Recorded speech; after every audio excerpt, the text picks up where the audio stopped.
আল্লাহ রাব্বুল আলামিন বলেন, ওয়া ইযা হুয়্যিতুম, যখন তোমাদেরকে সালাম দেওয়া হয়, অভিবাদন জানানো হয়, অভিবাদন সালাম দেওয়া হয়। ওয়া ইযা হুয়্যিতুম বিতাহিয়্যাতিন ফাহাইয়ু বিআহসানা মিনহা, তখন তোমরা সালামের জবাব দেবে, তখন তোমরা তার চেয়ে উত্তম, সুন্দর, একেবারে সুচারুরূপে আরো বরকতময় করে সালামের উত্তর দিবে। সুবহানাল্লাহ। ওয়া ইযা হুয়্যিতুম, যখন তোমাদেরকে অভিবাদন বা সালাম দেওয়া হবে, ফাহাইয়ু বিআহসানা মিনহা বিতাহিয়্যাতিন ফাহাইয়ু বিআহসানা মিনহা, তখন আরো সুন্দর অভিবাদন, আরো সুন্দর রূপে সালাম তোমরা উত্তর হিসেবে ফিরিয়ে দিবে। সুবহানাল্লাহ। মানে তার প্রতি উত্তর হিসেবে আরো উত্তম রূপে সালাম দিবে।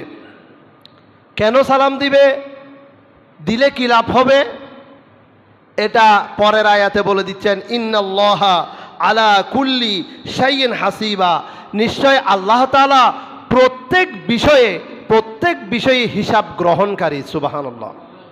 নিশ্চয় আল্লাহ তাআলা প্রত্যেক বিষয়ে হিসাব গ্রহণকারী। এই কথা কেন বলেছেন? আমরা জানি, আমরা মুসলমান, আমাদের সালামের অভিবাদন শুরু হয় আসসালামু আলাইকুম দিয়ে, আসসালামু আলাইকুম দিয়ে। হাদিসে পাকে রয়েছে, আপনি যখন আসসালামু আলাইকুম বলে সালাম দিলেন, আমি সালাম দিয়েছি, আমি বড়, আমার পক্ষ থেকে আগে সালাম গিয়েছে, যিনি আগে সালামের সুন্নত জিন্দা করেছেন তিনিই বড়, অথচ সালাম দেওয়া সুন্নত। আর যাকে সালাম দিয়েছে তার উপর উত্তর দেওয়া ওয়াজিব হয়ে গেছে। ওয়াজিব তরক করলে তিনি গুনাহগার হবেন।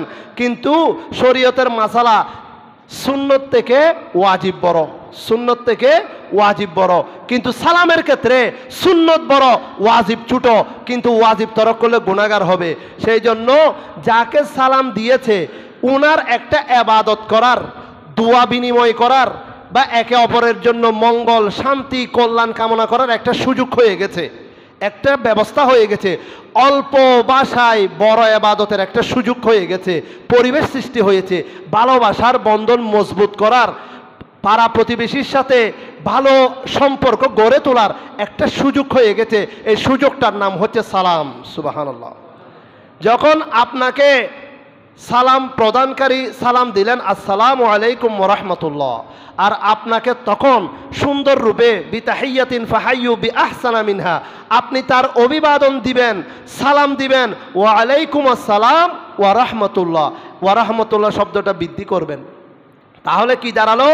আসসালামু আলাইকুম বলার কারণে 10 নেকি, আর আপনি যখন ওয়া আলাইকুম আসসালাম ওয়া রাহমাতুল্লাহ বৃদ্ধি করলেন, তখন আপনার পক্ষ থেকে আরো 20 নেকি সওয়াব বেড়ে গেল। সুবহানাল্লাহ। আরো 20 নেকি সওয়াব বৃদ্ধি পেল, আল্লাহ বাড়িয়ে দিলেন। আল্লাহু আকবার।